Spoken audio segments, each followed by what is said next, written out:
आज अबू दुजाना की मौत के मौके पर पत्थरबाजों का डीएनए टेस्ट भी होना चाहिए, क्योंकि पत्थरबाज कश्मीर के सगे नहीं हैं, वो रिश्ते में आतंकवादियों के खानदानी भाई हैं।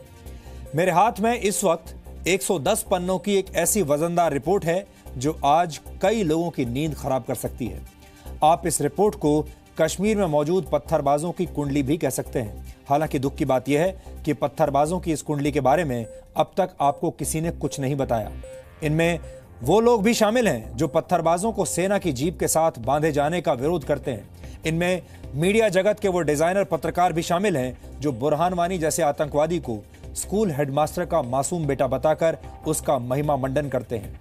अब आप सोच रहे होंगे कि पत्थरबाजों से संबंधित इतनी बड़ी रिपोर्ट के बारे में आपको किसी ने कुछ बताया क्यों नहीं।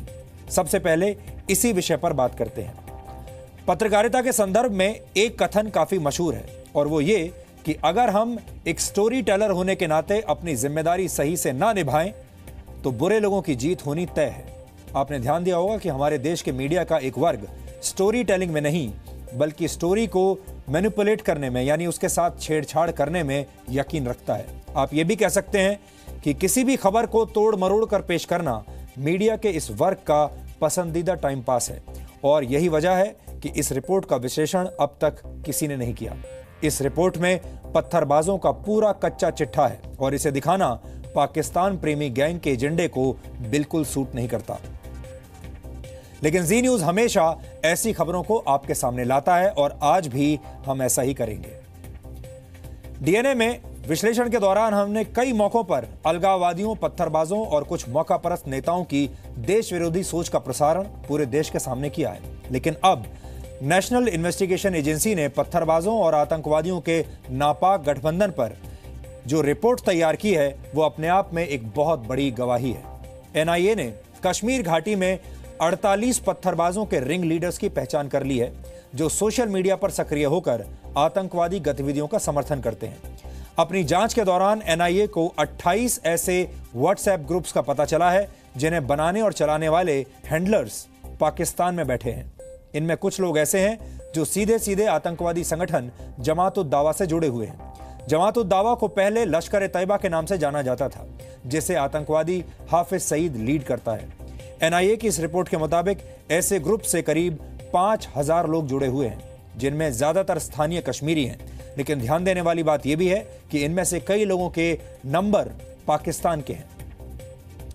कुछ व्हाट्सएप ग्रुप्स तो ऐसे भी हैं जो जमात-उद-दावा के पोस्टर्स और उससे जुड़ी गतिविधियों का प्रचार करते हैं। ऐसे ग्रुप्स के ज्यादातर सदस्य नियमित रूप से पत्थरबाजी करते हैं और सेना के आतंक विरोधी अभियानों में रुकावट डालने की कोशिश करते हैं। जांच में पाया गया कि ये सभी लोग धार्मिक रूप से भड़काने वाली पोस्ट सोशल मीडिया पर लिखते हैं। ये लोग कश्मीर घाटी में हो रही गतिविधियों की खबर आतंकवादियों को देते हैं। ये सभी मैसेज जम्मू कश्मीर में सेना और आतंकवादियों के बीच हुई मुठभेड़ के दौरान आतंकवादियों को भेजे गए थे। और सबसे बड़ी बात यह है कि इन सभी पत्थरबाजों को हुर्रियत कॉन्फ्रेंस के अलगाववादी नेताओं की तरफ से पैसा मिलता था। 110 पन्नों की इस रिपोर्ट का विश्लेषण करने से पहले आपको एक मैप की मदद से ये बताते हैं कि एनआईए ने कैसे इस पूरे घटनाक्रम का खुलासा किया। एनआईए ने सबसे पहले घाटी में मौजूद उन पत्थरबाजों के मोबाइल नंबर्स की जांच की जिन पर आतंकवादियों का समर्थन करने का शक था। इसके बाद एक एक करके उन सभी मोबाइल नंबर्स की लोकेशन को ट्रैक किया गया। एनआईए ये जानना चाहती थी कि क्या वो सभी मोबाइल नंबर्स उन जगहों पर एक्टिव थे जहां पर सुरक्षा बलों और आतंकवादियों के बीच मुठभेड़ हो रही थी। इस तरीके से जांच करने पर जो सच सामने आया उसने एनआईए के शक को सबूत में बदल दिया, क्योंकि जांच के दौरान यह पाया गया कि 48 पत्थरबाज ऐसे थे जो अलग अलग समय और तारीखों पर एनकाउंटर साइट्स पर मौजूद थे और सुरक्षा बलों के काम में रुकावट डालने के लिए पथराव कर रहे थे। आज से पहले तक आपने कश्मीर में अलगाववादियों और पत्थरबाजों को लेकर इस तरह के साइंटिफिक डेटा एनालिसिस के बारे में कभी नहीं सुना होगा। लेकिन मुसीबत जितनी बड़ी होती है उसका इलाज करने के लिए उतने ही नए तरीकों का इस्तेमाल करना पड़ता है। हमें उम्मीद है कि ये एक नई शुरुआत है और इस अभियान का अंत देश के लिए काफी सुखद होगा। लेकिन मैं आपको बताना चाहता हूं कि इसमें जो डेटा है वो क्या कहता है। इसमें सबसे पहले कॉलिंग नंबर है, यानी मोबाइल फोन का नंबर। उसके बाद उसका ट्रू कॉलर आइडेंटिटी को बताया गया है। लोकेशन काउंट बताए गए हैं। फेसबुक यूआरएल बताया गया है, क्योंकि इसी नंबर पर फेसबुक भी एक्टिव है और फेसबुक को भी ट्रैक किया गया।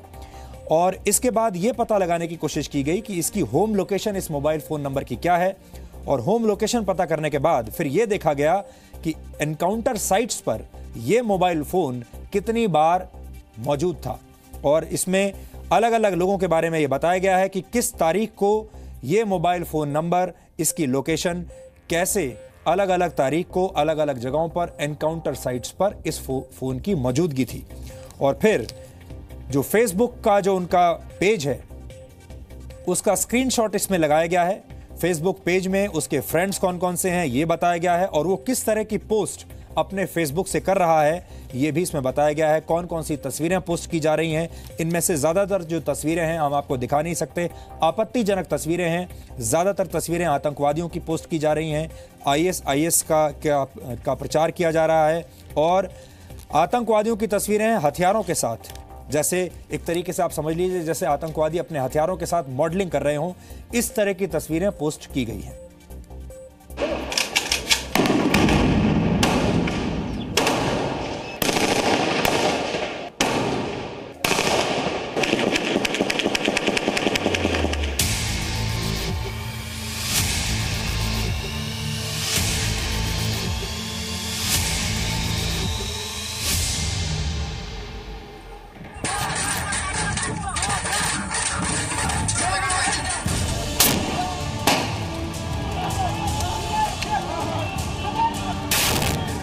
कश्मीर में आतंकवादियों से ज्यादा खतरनाक हैं ये पत्थरबाज।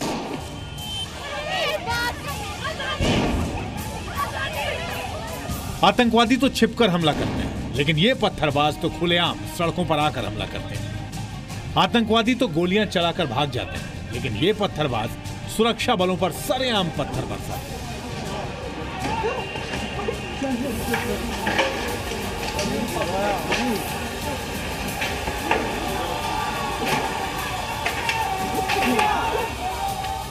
दरअसल ये पत्थरबाज ही आतंकवादियों को कवर देते हैं और ये आतंकवादियों को भागने में मदद भी करते हैं।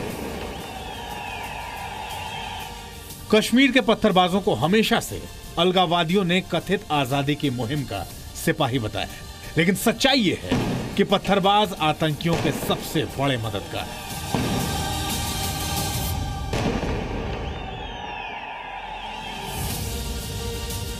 कश्मीर में अलगाववादी हवाला के जरिए पैसे लेते हैं, आतंकवादी भी हवाला के पैसों के दम पर जिंदा है, और पत्थरबाजों का भी हवाला कनेक्शन है।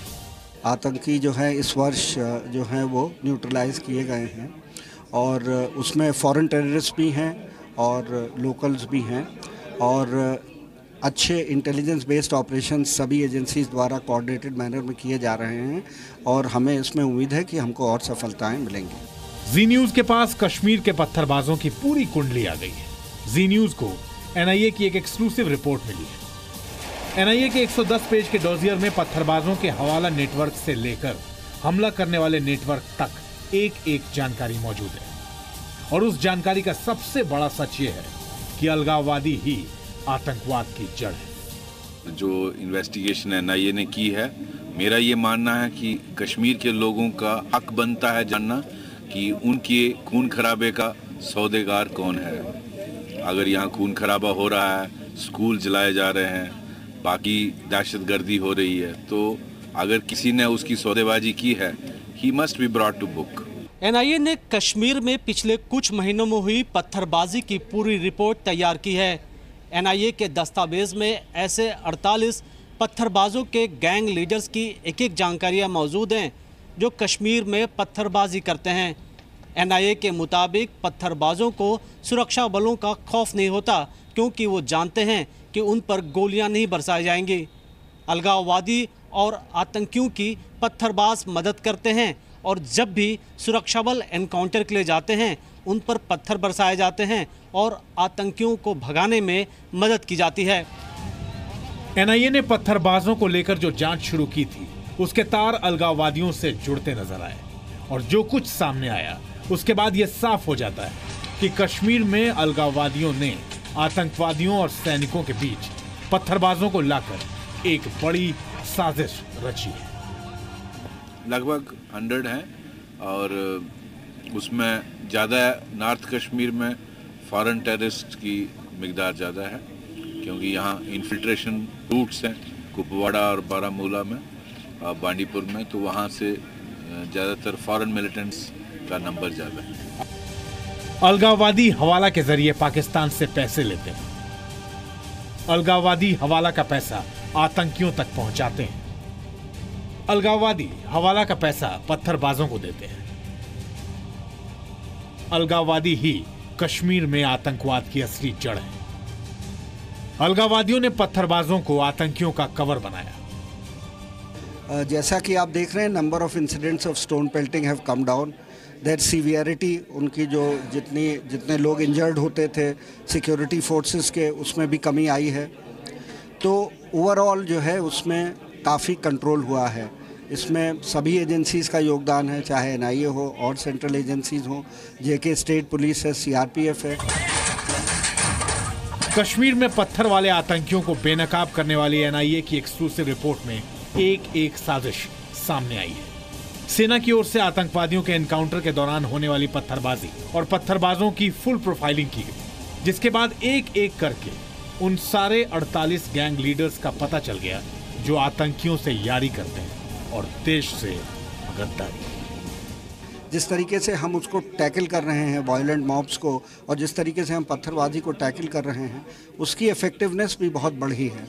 तो नॉन लीथल वेपनरी यूज़ करके, प्रोटेक्टिव इक्विपमेंट यूज़ करके, अच्छी ड्रिल्स और अच्छे कोऑर्डिनेशन के साथ हम बहुत इफेक्टिवली इनको कंट्रोल कर रहे हैं। एनआईए ने अपनी रिपोर्ट में हाईटेक होते आतंकियों, अलगाववादियों और पत्थरबाजों की कमर तोड़ने का काम किया है, क्योंकि उनके हर आतंकी हथियार पर एनआईए ने चोट की है। कश्मीर में जहां पर भी आतंकियों के खिलाफ एनकाउंटर होते हैं, वहां फौरन पत्थरबाज पहुंच जाते हैं, वहां पत्थरबाजी की जाती है। सुरक्षा बल अपनी जान हथेली पर रख करके आतंकियों के खिलाफ ऑपरेशन करते हैं, लेकिन वहां पत्थरबाजी कर आतंकियों को भगाने में मदद की जाती है। ये सब अलगाववादियों के इशारे पर किया जाता है। अब जहां पर कश्मीर में एनकाउंटर तेज किए जा चुके हैं, अलगाववादियों को गिरफ्तार किया जा रहा है, वहीं अब बारी है कश्मीर में गद्दार पत्थरबाजों के खिलाफ कार्रवाई करने की।